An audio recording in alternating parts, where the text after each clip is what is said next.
Sir विज्ञान के साथ अनुसंधान की मुझे इस बात की प्रसन्नता है, भारत सरकार के सहयोग से राष्ट्रीय विज्ञान कांग्रेस, बाल विज्ञान कांग्रेस का ये हमारा बड़ा आयोजन भोपाल मध्य प्रदेश में हो रहा है। ऐसे में हमारे देश के तो 800 से ज्यादा बच्चे हैं, ये 8 बच्चे जो गल्फ कंट्री से भी हमारे बीच आए हैं। ये विज्ञान के प्रति रुचि भी है और भारत का मान सम्मान भी है। हमारे लिए 93 में प्रारंभ हुई विज्ञान कांग्रेस के लिए धीरे धीरे करके यशस्वी प्रधानमंत्री श्रीमान नरेंद्र मोदी जी के माध्यम से, जैसा मैंने कहा कि पहले माननीय शास्त्री जी ने जय जवान जय किसान का नारा दिया था, माननीय स्वर्गीय भारत रत्न अटल बिहारी वाजपेयी जी ने उसमें जय विज्ञान शब्द जोड़ा था और यशस्वी प्रधानमंत्री ने अब उसको रिसर्च के आधार पर जय अनुसंधान करके रिसर्च को जिस प्रकार से प्रोत्साहन दे रहे हैं, हम उसके परिणाम भी देख रहे हैं। देश में सभी प्रकार की व्यवस्थाओं में नवाचार के साथ साथ नए अनुसंधान को जो महत्व देने का समय है, यही कारण है कि हमारे जो विज्ञान के मित्र हैं, खासकर की बड़ी संभावना हमारे बाल वैज्ञानिकों में है। एक तरह से उनके नए नए प्रकार के उनके मन के नवाचारों के प्रयोग भी यहाँ प्रदर्शनी के माध्यम से बताए गए हैं।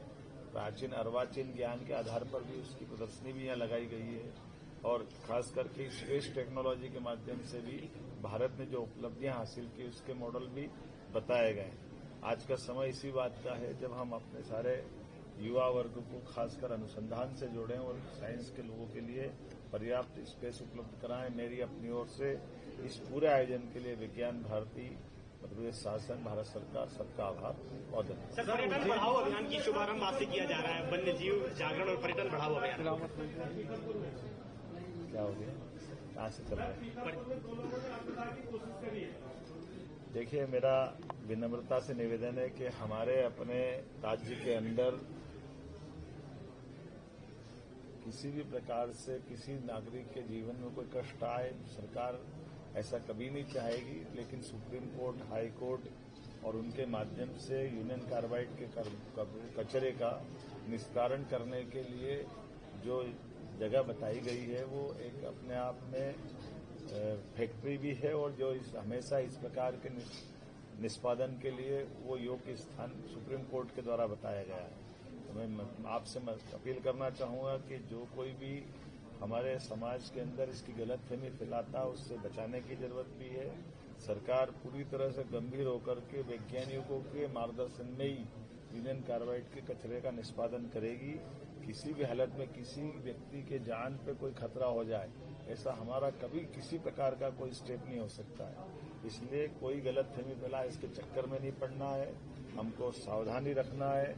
सरकार के माननीय प्रधानमंत्री, माननीय उच्चतम न्यायालय ने जो निर्देश दिए उस निर्देशों के परिपालन की दृष्टि से जो जो हो सकता है हम सब उसी प्रकार से ही आगे बढ़ रहे हैं। अभी तुरंत कचरा जलाने का निर्णय भी नहीं किया गया है, कचरा डंप किया गया है, लेकिन योग्य प्रकार से वैज्ञानिकों के और कोर्ट के मार्गदर्शन पे ही हम लगातार बढ़ रहे हैं। इसलिए इतना हमको ध्यान रखना कि सबका जीवन मूल्यवान है, किसी भी व्यक्ति का कोई गलत कदम न उठाए।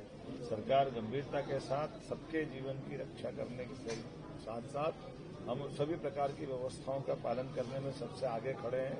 मैं उम्मीद करता हूं कि मेरी बात आप सब समझेंगे और इस तरह से कोई भी दल भी अगर कोई गलतफहमी, अज्ञानता के आधार पर झूठी बात फैलाता है, ऐसी बातों से भी मैं सबको बचने का आग्रह करूंगा।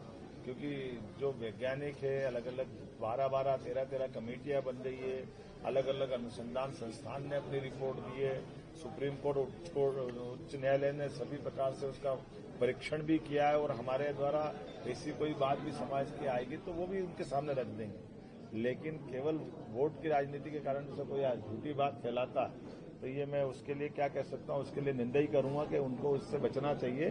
क्योंकि हमारे कई नई पीढ़ी के बच्चे अगर ये गलतफहमी पालेंगे तो ये किसी के लिए भी ठीक नहीं होगा। मैं एक बार फिर यूनियन कार्बाइड की वो भयानक त्रासदी याद करो, यही त्रासदी अतीत के कालक्रम में उन सत्ताधीशों को याद दिलाएगी जिनके शासनकाल में ये हुआ था और उनके दल के लोग अगर ये गलतफहमी फैला रहे हैं तो आज 40 साल बाद भी अगर वो इससे बाज नहीं आ रहे हैं तो मैं उम्मीद करता हूं कि वो इस घटना से सबक ले लें।